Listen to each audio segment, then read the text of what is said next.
በመንፈሳዊ ህይወትህ የሆነ ነገር እንደጎደለ ይሰማሃል? ቅዱሳት መጻሕፍት ላይ የምታየው ነገር በእለት ተዕለት ህይወትህ ከምታየው ነገር ሳይጣጣም ሲቀር አያበሳጭህም?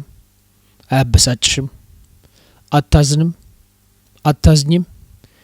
የሆነ ነገር እንደጎደለ ይሰማሃል? ሁላችንም በመንፈስ ቅዱስ አለን እያልን አንዳንድ ክርስቲያኖች እፎይ ሲሉና በረፍት ሲኖሩ፣ ሌሎች ክርስቲያኖች ደግሞ ሁልጊዜ ሲታገሉና ሲቅበዘበዙ የምናየው ለምንድን ነው? ልንገራችሁ። ትልቁ ልዩነት የሚከሰትበት ምክንያት በመንፈስ ቅዱስ መሞላት ላይ ባለን ግንዛቤ ምክንያት ነው። ላማኝ ደግሞ በመንፈስ ቅዱስ መሞላት በጣም ወሳኝና ግድ ነው። ይህንን እውነት ከተረዳችሁ በኋላ ግን ከመታገል ወደ እረፍት መሸጋገራችሁ እውነት ነው። ይህ በመንፈስ ቅዱስና በኃይል እንድትሞላ የሚከለክልህን ነገር የምታስወግድበት ትምህርት ነው። ለዚህ ዝግጁ ከሆንክ በኮሜንት መስጫው ላይ ዝግጁ ነኝ ብለህ ጻፍ።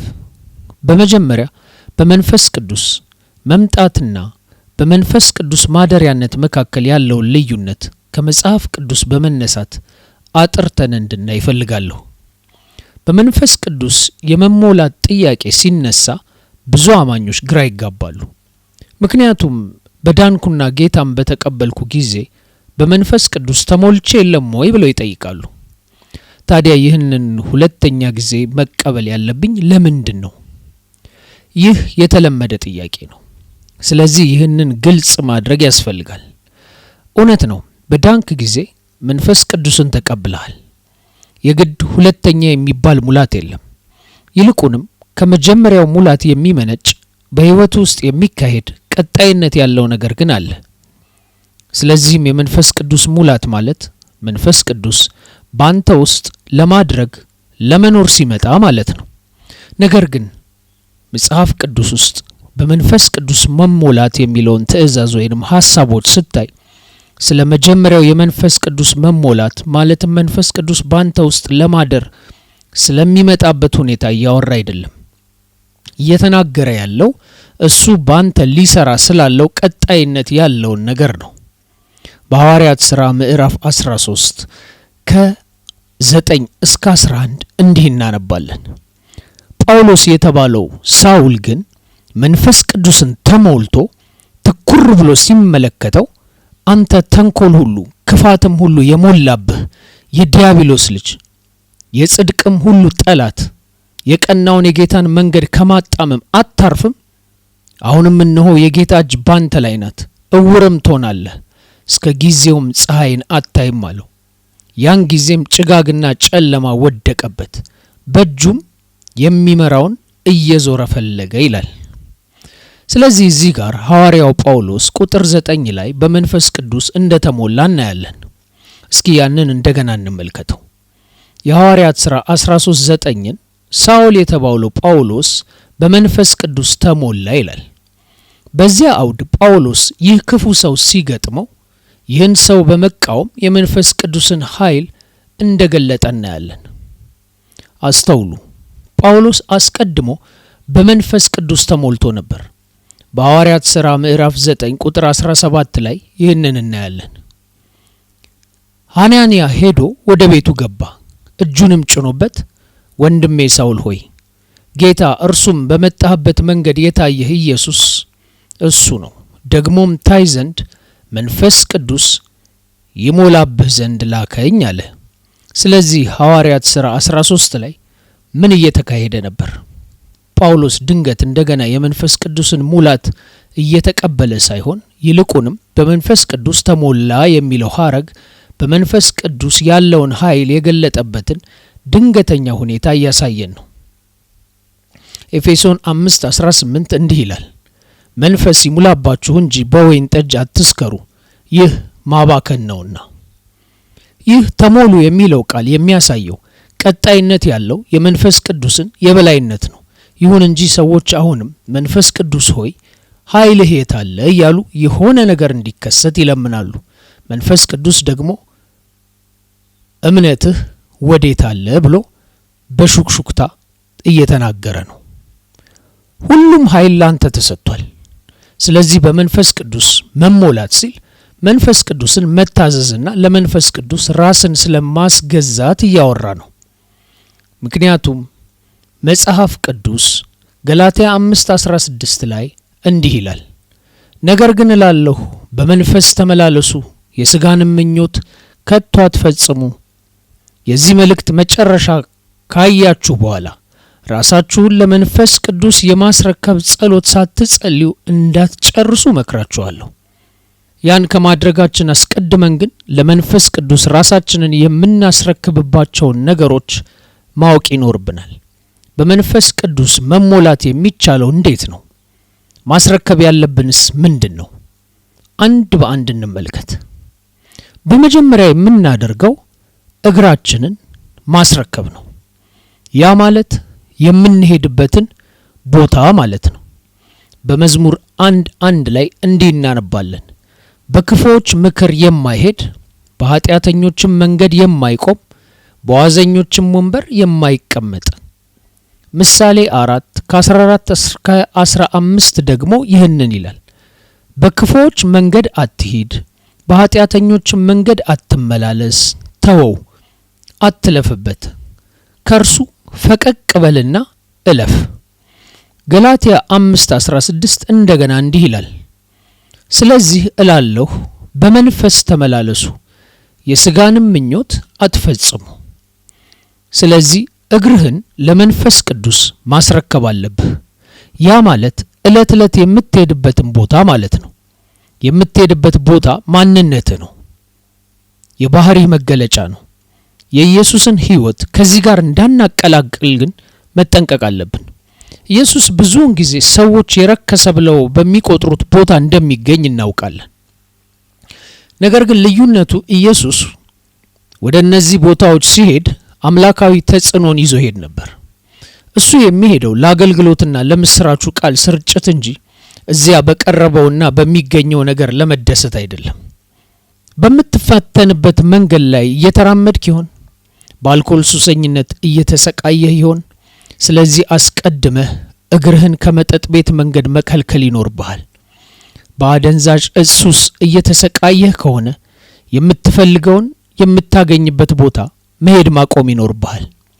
በፍቅር ግንኙነት ውስጥ ነህ፣ ግን ንጹህ ሆነህ ለመዝለቅ እየሞከርክ ነው። ከአዲስ ሰው ጋር እየተዋወቅክ ነው። የግብረ ስጋ ግንኙነት ኃጢአት ውስጥ እንደማትገባ ማረጋገጥ ትፈልጋለህ።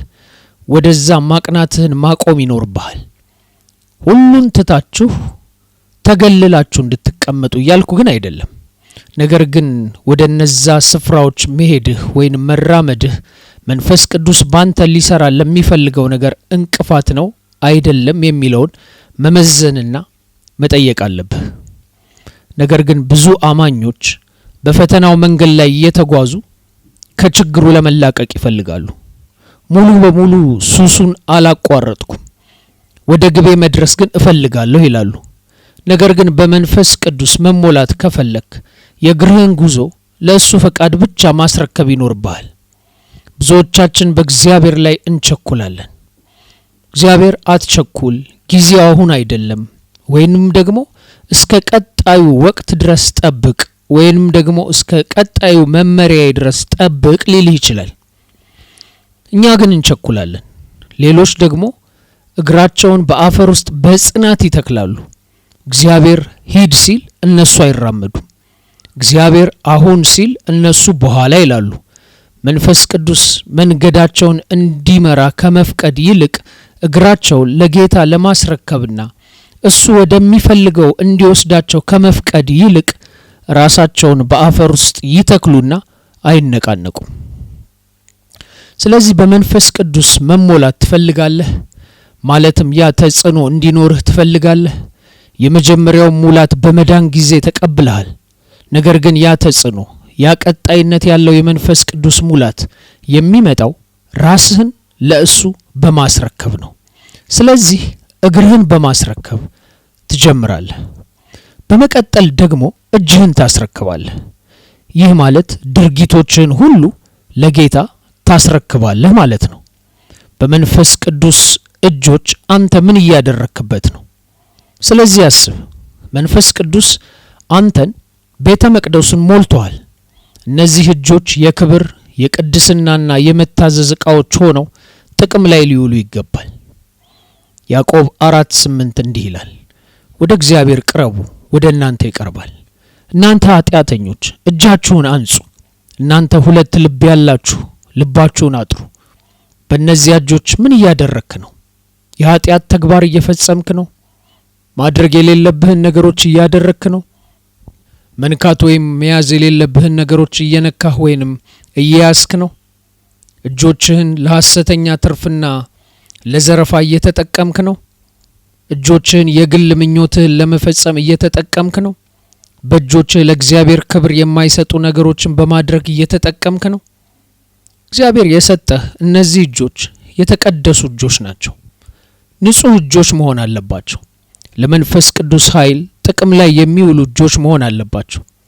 በታማሚዎች ላይ ተጭነው ሰዎች እንዲፈወሱ የሚያደርጉ እጆች መሆን አለባቸው። መፈወስን የሚያመጡ እንጂ ኃጢአትን የሚያመጡ እጆች መሆን የለባቸው። በእጆችህ በልግስና መስጠት ትችላለህ ወይንም በስግብግብነት መከልከል ትችላለህ። ስግብግብነት፣ ራስ ወዳድነት ገንዘብ መስጠት ያለበትን ነገር ባለመዘርጋት እንደሚከለክል ታውቃለህ። ነገር ግን ልግስና የእግዚአብሔር ተፈጥሮ ስለሆነ በእጆችህ በደስታ ይሰጣል። አንዳንዶች ስግብግብ እጆች አሏቸው፣ ግን መንፈስ ቅዱስ ሆይ እጆቼን ለፈውስ ተጠቀምባቸው ይላሉ። ግን ለልግስና እንኳን እጆቻቸውን እየተጠቀሙ አይደለም። መንፈስ ቅዱስ ሆይ እጆቼን ነጻነትና ማዳንን ለማምጣት ተጠቀምባቸው ትላላችሁ። ነገር ግን ለልግስና እንኳን እነዚያ እጆች እየተጠቀምክ አይደለም። ስለዚህ እኛ እንደ አማኞች የሰማያዊ አባታችንን ተፈጥሮ ማንጸባረቅ አለብን። በልግስና እጆችህን ለመንፈስ ቅዱስ አስረክበሃል ወይንስ በፍርሃት ምክንያት እንዳይሰራባቸው ትከለክለዋለህ? እኔ አንዳንድ ቀን ሰጪ ሆናለሁ፣ ነገር ግን መልሼ አሁን ሁኔታዬ ስለማይፈቅድልኝ ልና መስጠቴን አቆማለሁ። አሁን ያሉብኝ ችግሮች ብለህ ለሱ ታስረዳዋለህ። ብዙ አማኞች ጌታ እንዲጨምርልኝ እጠብቃለሁ፣ ከዚያ በኋላ በልግስና እጆቼ ስጦታዎች ይሰጣሉ ይላሉ። አንተ ጌታ ሆይ ጨምርልኝና እሰጣለሁ እያልክ ሳለ ጌታ ደግሞ ካለህ ላይ ስጥና እጨምርልሃለሁ ይልሃል። የሚያስፈልገው እምነት ነው። ያንን የመጀመሪያ እርምጃ መውሰድ አለብህ። ብዙ አማኞች ጌታ ሁኔታዬን ይረዳል ወይንም ሌላ ሰው ይጠቀማል ወይንም እኔ ያለሁበትን ሁኔታ ለመስጠት አይሆንም የሚለውን ሰበብ ይጠቀማሉ። አንተ እንደ አማኝ ለቤተ ክርስቲያንና ለባልንጀራህ ሰጪ የመሆን ግዴታና ኃላፊነት አለብህ። እጆችህን ስግብግብ እንዲሆኑ አታድርግ። እነዚያ እጆች ሊጎዱ ወይንም ሊፈውሱ ይችላሉ። ሊሰሩ ወይንም ሰነፍ ሊሆኑ ይችላሉ። እግዚአብሔር ታታሪ እጆችን ይባርካል። የእጆችህን ስራ ይባርካል። እጆችህ እየሰሩ ካልሆነ የእጆችህን ስራ እንዴት ሊባርክ ይችላል? አንዳንድ እጆች ታታሪ እጆች ናቸው። ሌሎች እጆች ደግሞ ሰነፍ እጆች ናቸው። በመንፈስ ቅዱስ መሞላት ከፈለክ፣ ያንን ተጽዕኖ መፍጠር ከፈለክ፣ ማስረከብ ከሚጠበቅብህ ነገሮች አንዱ ድርጊትህ ነው። ያም እያደረክ ነው። መንፈስ ቅዱስ በህይወት ውስጥ እንዲንቀሳቀስ እንዴት እየፈቀድክ ነው? ከእሱ የኃይል ስራ ጋር እንዴት እየተባበርክ ነው? ስለዚህ በመጀመሪያ እግርህን አስረክብ። ያ የምትሄድበትን ቦታ ማወቅና መወሰን ነው። ከዛ እጅህን ታስረክባለህ። ያ ደግሞ ድርጊቶችህ ናቸው። በመቀጠል የምታስረክበው ደግሞ አፍህን ነው። ያም የምትናገረው ነው። በኤፌሶን ምዕራፍ 4 ቁጥር 29 ላይ ይህን እናነባለን። ለሚሰሙት ጸጋን ይሰጥ ዘንድ እንደሚያስፈልግ ለማነጽ የሚጠቅም በጎ ፈቃድ እንጂ መጥፎ ቃላት ከአፋችሁ ከቶ አይውጣ። ስለዚህ አፍህን የምትጠቀምበት መንገድ ለክብር ወይንም ለውርደት ሊሆን ይችላል። ብዙ አማኞች ሌሎችን ከማነጽ ይልቅ ያሟቸዋል፣ ስለነሱ ይወያያሉ። ታውቃላችሁ፣ የምታገኟቸው ሰዎች ሁሉ የራሳቸው ጉድለት አለባቸው። ከቤተሰብ አባላት እስከ ጓደኞች ድረስ ሁሉም ሰው የባህሪ ችግር አለበት። ሁሉም ሰው ጣትህን የምትጠቁምበት የምትወቅስበትና የምትከስበት ነገር አለው። ሁሉም ሰው ከጀርባህ ሆነ የምታማበት ችግር አለው። ነገር ግን በመንፈስ ቅዱስ የተሞሉ እውነተኛ አማኞች ያንን አያደርጉም። በወሬ ወይንም በሐሜት አንሳተፍም። ሌሎችን ከጀርባ ሆነን አንሰድብም። የሌሎችን ሰዎች ዝና ለመጉዳት አንጠርም። ታዲያ እንደ አማኞች ምን እናደርጋለን? እኛ እንደ አማኞች እርስ በርሳችን እንጠባበቃለን። እኛ እንደ አማኞች እርስ በርሳችን መልካም እናረጋለን። ስለዚህ ከዛሬ ጀምሮ ከሰው ጀርባ መልካም እንድትናገር ጠይቃለሁ።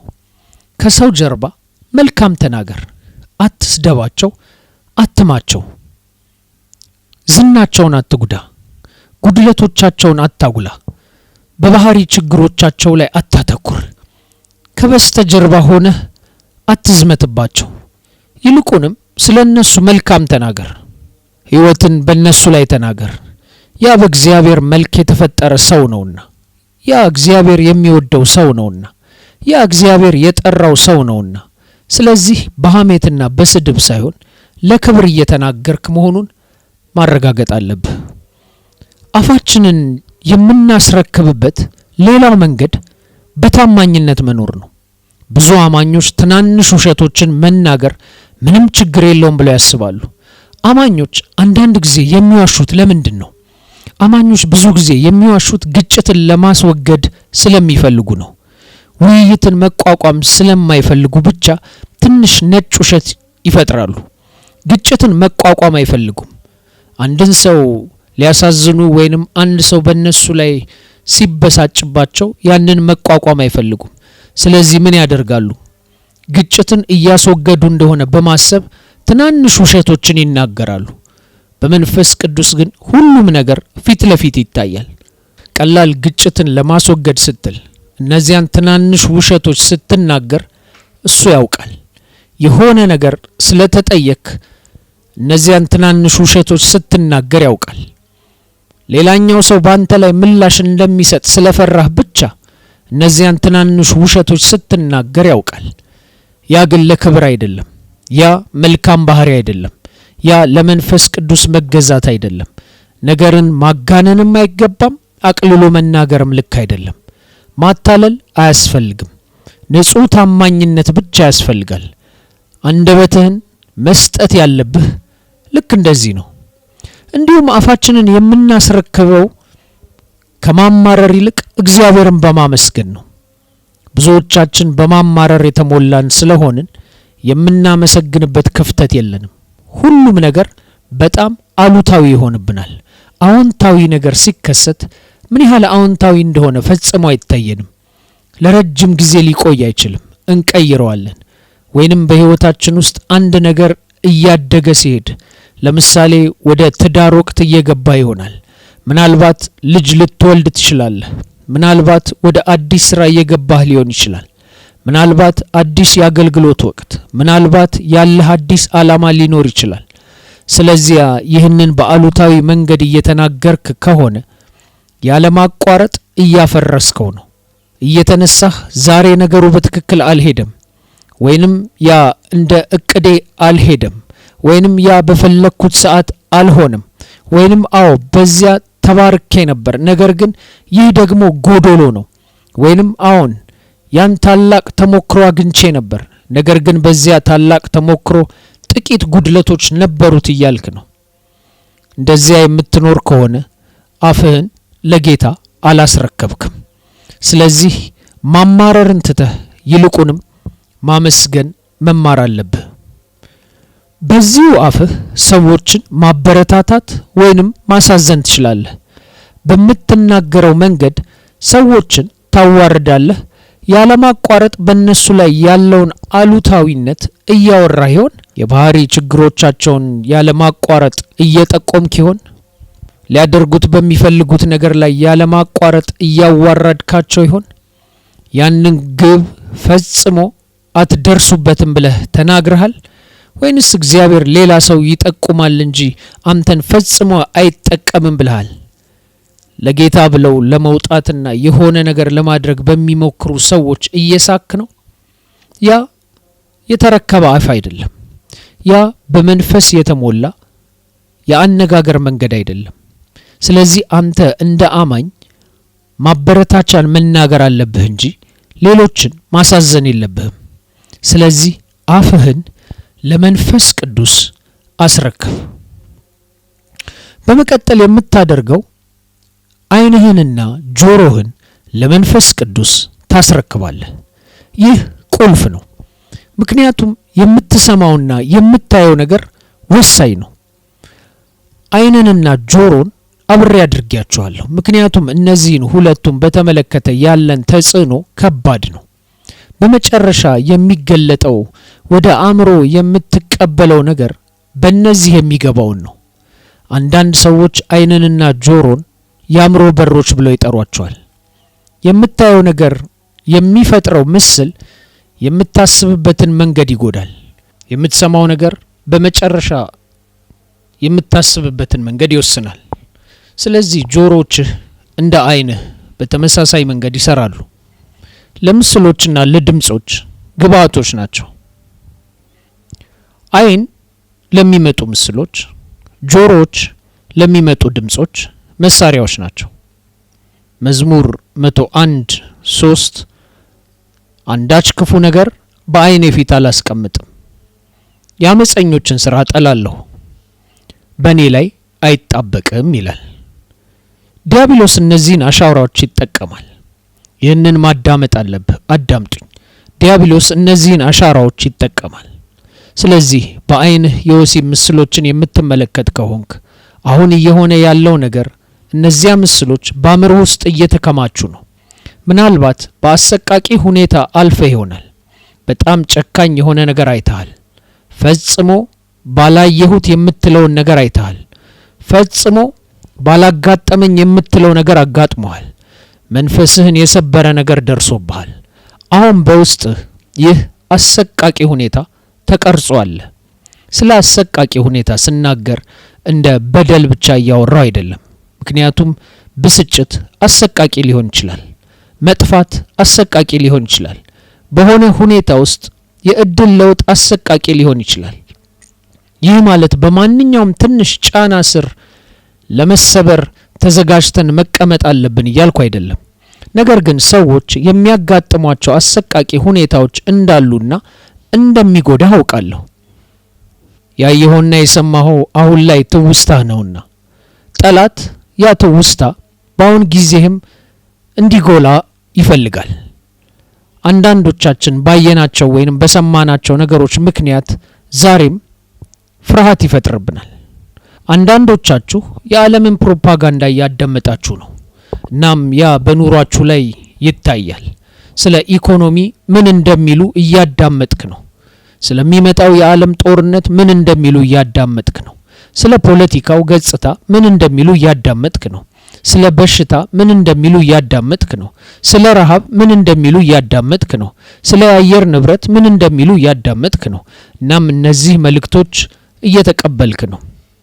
ይህ ፕሮፓጋንዳ ፍርሃትንና ጨለማን፣ ሐዘንን፣ መራራቅንና ጥርጣሬን በማጉላት ላይ ነው።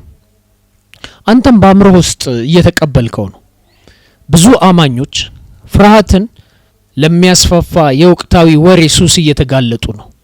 በሴራ ቲዎሪዎች እየተጠመዱ ነው። ሆን ተብለው በሚሰሩ ድራማዎች እየተጠመዱ ነው። ምክንያቱም ፈቅደው እየሰሙ ባሉበት ነገር ምክንያት። ይህ ግን በግልጽ ይጎዳል። ምክንያቱም ጠላት ወደ እነዚያ ትውስታዎች በቀላሉ መግባት ይችላል። እነዚያን ሐሳቦች ወደ ኋላ እየመለሰ እንድታስባቸው ያደርጋል። ያየኸውን ሊያስታውስህ ይችላል። የሰማኸውን ሊያስታውስህ ይችላል። የምትመለከታቸውንና የምታዳምጣቸውን ነገሮች በጥንቃቄ መያዝና መጠንቀቅ ያለብህ ለዚህ ነው። ቲቪዎችንና ፊልሞችን ብቻ ሳይሆን ዘፈኖችንና ንግግሮችንም ጭምር እነዚያ እንዴት እየጎዱህ እንደሆነ ወቅ። የምታየውንና የምትሰማውን በጥንቃቄ መያዝ አለብህ። ስለዚህ ለመንፈስ ቅዱስ ለመታዘዝ በመንፈስ ቅዱስ አይኖች ማየት ይኖርብሃል። በመንፈሳዊ አይኖች ማየት አለብህ። የሚሰማ ጆሮ ያለው ይስማ። መንፈስ ምን እንደሚል የሚሰማ ጆሮ ያለው ይስማ። በመንፈስ አይኖች ማየት አለብህ። ሰዎችንና ነገሮችን፣ ሁኔታዎችን መንፈስ ቅዱስ በሚያያቸው መንገድ ማየት አለብህ። በዕለት ተዕለት ሕይወትህ የሚመራህን የእግዚአብሔርን ድምጽ መስማት አለብህ። አይኖችህን አስረክብና ሁኔታዎችና ሰዎችን በመንፈሳዊ እይታ መመልከት ጀምር። ሰዎችን እግዚአብሔር በሚያያቸው መንገድ ተመልከት። መንፈሳዊ ጆሮዎችህን አስረክብ። እግዚአብሔር አሁን ላንተ ምን እንደሚል ብቻ መስማትህን ቀጥል። ስለሚቀጥለው የመታዘዝ ደረጃ እናወራለን። ያ ይበልጥ ጥልቅ ነው። ስለዚህ እግሮችህን፣ እጆችህን፣ አፍህን፣ አይኖችህንና ጆሮችህን ለመንፈስ ቅዱስ ስለመስጠት ወስነሃል። እነዚህ ሁሉ ግን ውጫዊ ናቸው። አሁን ደግሞ ወደ ውስጣዊው ማንነት እንግባ። ማለትም ለመንፈስ ቅዱስ መስጠት የምትጀምራቸው ጥልቅ የመታዘዝ ክፍሎችን እንመልከት። ስለዚህ ፈቃድህን ማስረከብ አለብህ። ይህ በጣም ቁልፍ ነው። ነገር ግን ወደዚያ ከመግባቴ በፊት በመልእክቱ እየተጠቀማችሁ ከሆነ በዚህ ቪዲዮ ላይ ላይክ እንዳደረጋችሁ ማረጋገጥ እፈልጋለሁ። ይህ ደግሞ ለሌሎች ሰዎች ለማሰራጨት ይረዳል። ላይክ በማድረግ ብቻ ይህንን ትምህርት ማን እንደሚያይና እንደሚባረክ አታውቁም። የትኛውንም መልእክትና ትምህርት እንዳያመልጣችሁ ደግሞ ሰብስክራይብ ያደረጋችሁ መሆኑን አረጋግጡ። አዲስ መልእክት ሲመጣ ሁሌም ምልክት እንዲሰጣችሁ የደወል ምልክቱን መጫን አትዘንጉ። በሉቃስ 22:42 ጌታ ኢየሱስ ወደ አጣብቂኝ መንገድ እየገባ መሆኑን እናያለን። በምድር በነበረበት ጊዜ የሕይወቱን በጣም ህመም የሞላበት ጊዜ ሊጋፈጥ ነው። የሰው ልጆችን ኃጢአት፣ ያለፈውን፣ ያሁኑንና የወደፊቱን እየተጋፈጠ ነው። እነዚያን ስራዎች፣ ጨለማን፣ እፍረትን፣ ጥፋተኝነትን፣ ክብደትን እየገጠማቸው ነው። ሁሉንም በመስቀል ላይ ሊሸከም ነው። ለአባቱ ባለው ክብርና ፍቅር ተገዝቶ መስቀሉን እየገጠመው ነው። ሕይወቱን አሳልፎ ሊሰጥ ነው። የነፍስ ጭንቀት ከማየቱ ባሻገር፣ የአእምሮ ጭንቀት ከማየቱ ባሻገር አካላዊ ህመምም ሊያጋጥመው ነው። የስጋው መበጣጠስ፣ የእጆቹና የእግሮቹ መቸንከር፣ የሾህ አክሊልን ማድረግ፣ በጅራፍ መገረፍ ህመም እንደሚሆን የሚያውቀውን ሁሉ እየተቀበለው ነው። እውነተኛ መታዘዝ የሚጀምረው እዚህ ነው። በምትፈልገው ነገር ውስጥ ስትገባ መታዘዝ ቀላል ነው። በበረከት ውስጥ ስትገባ መታዘዝ ቀላል ነው። ስትጸልይለት ነገር ወደ ነበረው ሲመለስ መታዘዝ ቀላል ነው። ነገር ግን ጌታ ህመም ወደሚፈጥር ነገር እንድትገባ ሲጠራህ፣ መጋፈጥ ወደማትፈልገው ነገር እንድትገባ ሲጠራህ፣ ያ አሁን የፈቃዶች መጋጨት የሚጀምርበት ቦታ ነው። ለምንድነው እንደዚህ አይነት ስብከት መስማት ያቆም ነው? ስለ ተረከበ ህይወት መነጋገር ለምን ቀረ? ስለ መስቀል ህይወት ማውራት ለምን ቀረ? እኛ እንደ አማኞች በመንፈስ ቅዱስ መሞላትና በመንፈስ ቅዱስ ተጽዕኖ ስር መሆን ማለት መጋፈጥ የማንችላቸውን ነገሮች እንጋፈጣለን ማለት እንደሆነ መገንዘብ አለብን። እውነተኛ መገዛት የሚጀምረው እዚህ ነው። ሉቃስ 22:42 እንዲህ ይላል። ኢየሱስ በዚያ ቅስበት የሚናገረው ይህ ነው። የፈቀድህ እንደሆነ ይህን ጽዋ ከኔ ያርቅ፣ ነገር ግን የኔ ፈቃድ አይሁን ያንተ እንጂ። ፈቃድህን ማስረከብ ትፈልጋለህ? ግትር መሆንህን አቁም፣ አዳምጥ። ጌታ በአንተ ሊለውጣቸው የሚፈልጋቸው ነገሮች አሉ። አንተ ግን እየፈቀድክለት አይደለም። ጌታ በአንተ ሊሰራባቸው የሚፈልጋቸው ነገሮች አሉ እና እየተቃወምከው ነው። ራስህን በመካድ አማካኝነት አምላካዊ ህይወት ማግኘት አለብህ። ኃይል ትፈልጋለህ፣ መስጠት አለብህ። ተአምራትን ማየት ትፈልጋለህ። በመንፈስ ቅዱስ የኃይል ማሳያዎች በህይወትህ ማየት ትፈልጋለህ። ለራስህ መሞት አለብህ። ያ ቁልፍ ነው። ለራስህ መሞት አለብህ። ለራስህ ስትሞት መንፈስ ቅዱስ አንተን ወደሱ አምጥቶ የሚያኖርበት ቦታ አለው። በመቀጠል ስሜታችንን እናስረክባለን። ማለትም እየተሰማህ ያለውን ማለት ነው። በፊልጵስዩስ ምዕራፍ 4 ከ6 እስከ 7 ላይ ይህንን እናነባለን። በነገር ሁሉ በጸሎትና በምልጃ ከምስጋና ጋር በእግዚአብሔር ዘንድ ልመናችሁን አስታውቁ እንጂ በአንዳች አትጨነቁ። አእምሯችሁን የሚያልፍ የእግዚአብሔር ሰላም በክርስቶስ ኢየሱስ ልባችሁንና ሐሳባችሁን ይጠብቃል። ማድረግ ያለብን ግን ጭንቀታችንን ለሱ ማስረከብ። ብዙዎቻችን ለፍርሃታችን እንገዛለን፣ ለጭንቀታችን እንገዛለን።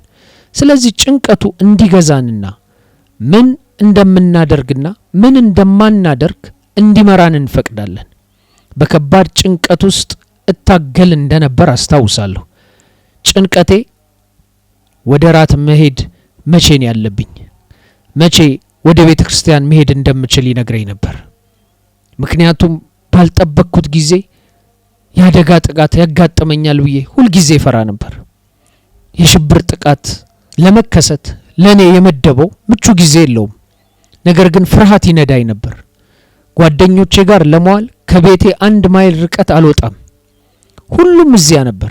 ከቤቱ በታች ያለው ምግብ ቤት፣ ከቤቱ በታች ያለው የቡና ቦታ፣ ምናልባት ትንሽ ለመራመድ መሄድ እችላለሁ። እናም ፍርሃት ልቤን በጣም ስለያዘው ለረጅም ጊዜ እንደዚያ ኖሬያለሁ። እዚያ ነው ፍርሃት በእውነት ወደ ጥጉ የገፋኝ። ልጄን አርያንን ሁል ጊዜ የምነግራት አንዱ ነገር ለአንድ ነገር ፍርሃት ካበዛሽ ሁሉንም እስኪወስድ ድረስ የበለጠ ይፈልጋል እላታለሁ። ስለዚህ እሷ ያንን ታውቃለች። ሁል ጊዜ ትነግረኛለች፣ ትለኛለች፣ አባባ ፍርሃት ሁሉንም መውሰድ ይፈልጋል አይደል ትላለች። አዎ ይፈልጋል። ምክንያቱም በበጋ ወራት መዋኘት ትፈልግ ነበር። ነገር ግን ገንዳችን ውስጥ መንገድ የሳተ እንቁራሪት ይኖራል። እናም እንቁራሪቱን ትፈራ ነበር።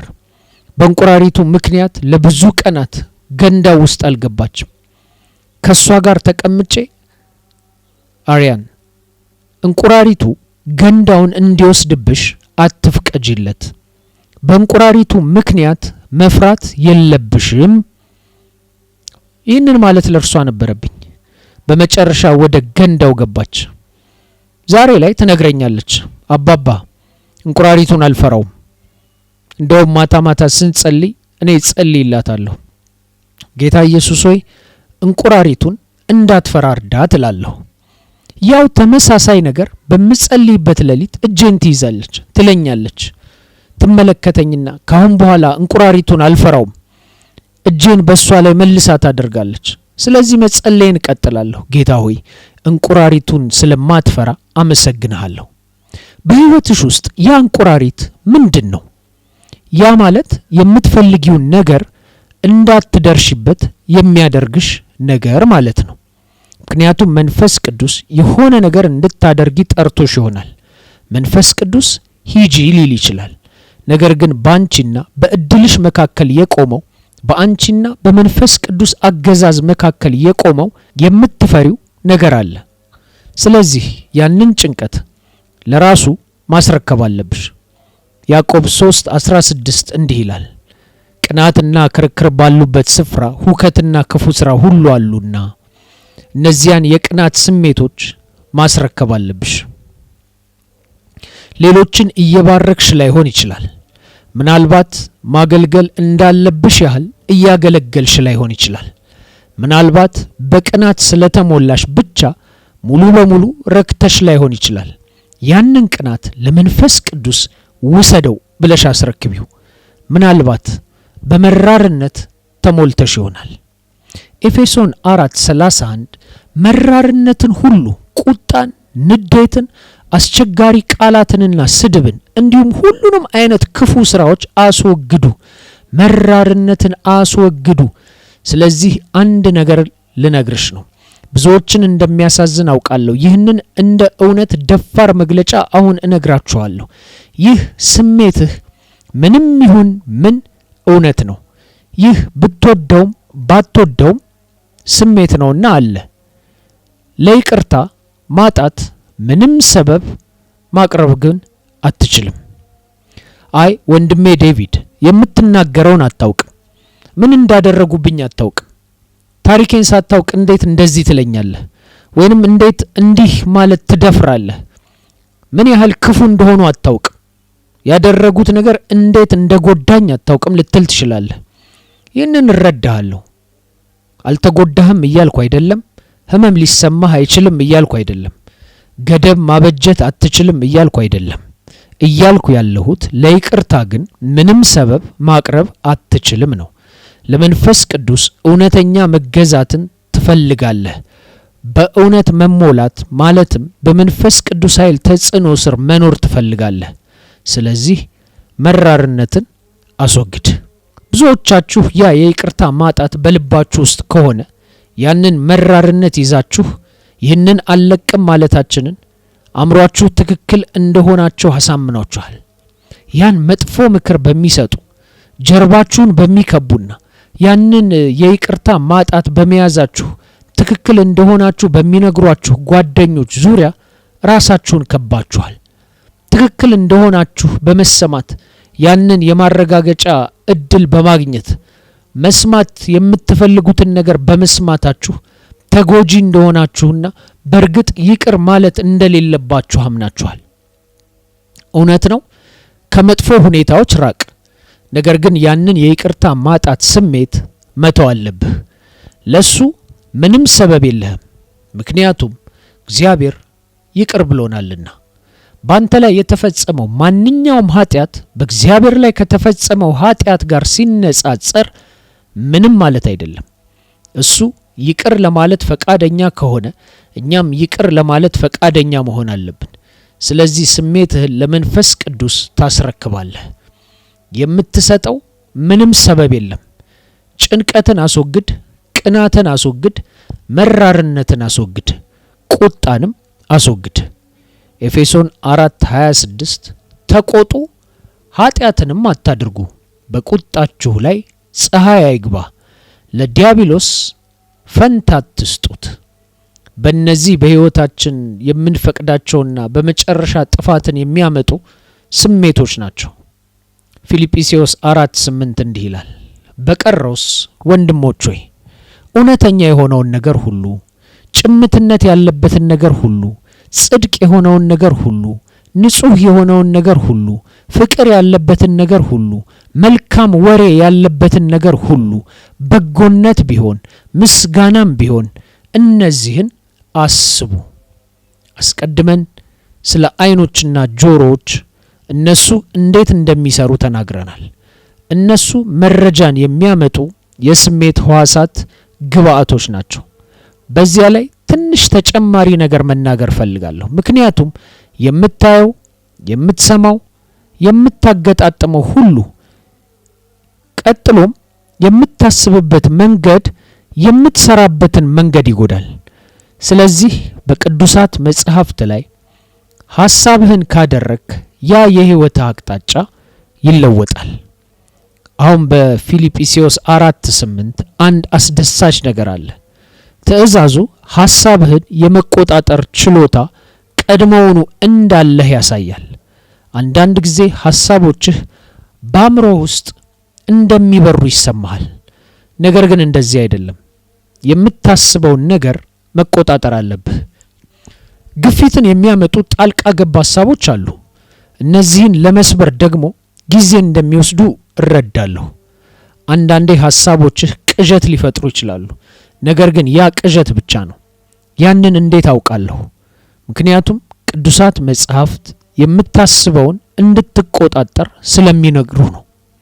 ቅዱሳት መጽሐፍት አንድ ነገር እንድታደርግ ካዘዙህ ማድረግ ትችላለህ ማለት ነው። ለቅዱሳን መጽሐፍት የምትሰጠው ሰበብ የለህም። መገዛትህን ማውራት ትፈልጋለህ። አንዳንድ ጊዜ እነዚያ ሰበቦች ከሚደበቁበት አካባቢ ወጥተህ ሰበብህን ማስረከብ አለብህ። እነዚያ ብዙ ሰዎች የሚቋቋሟቸው በጣም እውነተኛ ነገሮች እንደሆኑ እረዳለሁ። ነገር ግን ቅዱሳት መጽሐፍት አንድ ነገር ይላሉ። ያም ሐሳብህ ምን እንደሆነ መምረጥ እንዳለብህ ነው። ሐሳብህን አስተካክል። ያንን በእውነት በክብር በትክክል በንጹህ በሚያምር በሚደነቅ ነገር ላይ ብቻ አድርግ።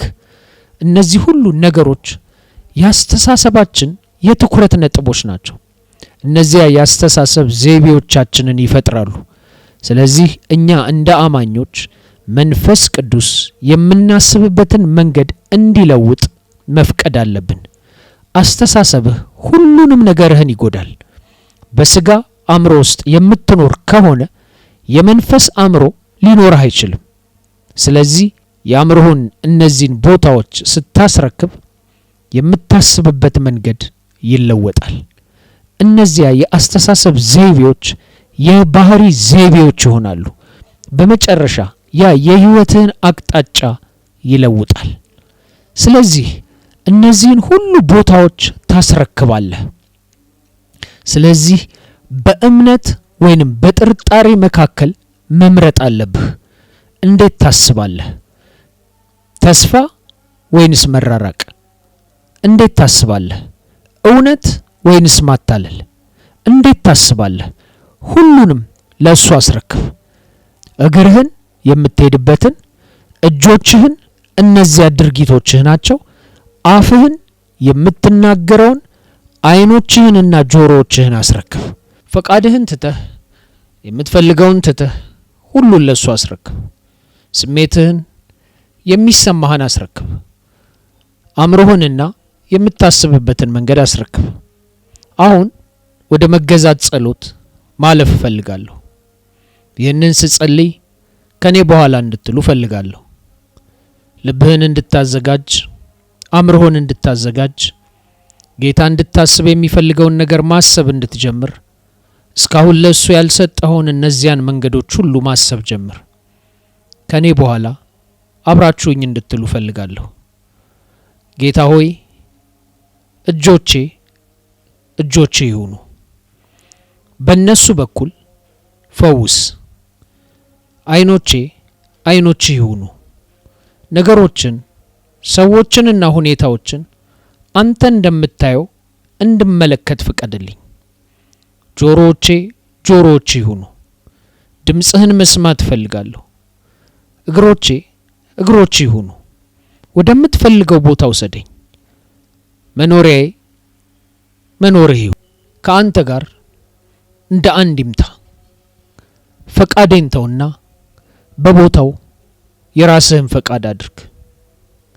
ውድ የጌታ ቤተሰቦች፣ በዚህ አደራረግ ካመናችሁ ከእርሱ ጋር የምትስማሙ ከሆነ በኮሜንት መስጫ ላይ እገዛልሃለሁ እንድትሉ እፈልጋለሁ። የሰማችሁትን የምትኖሩበትን ጸጋ እንዲሰጣችሁ ፍሬውን ማየት እንድትችሉ በኢየሱስ ስም ጸለይኩ። አሜን።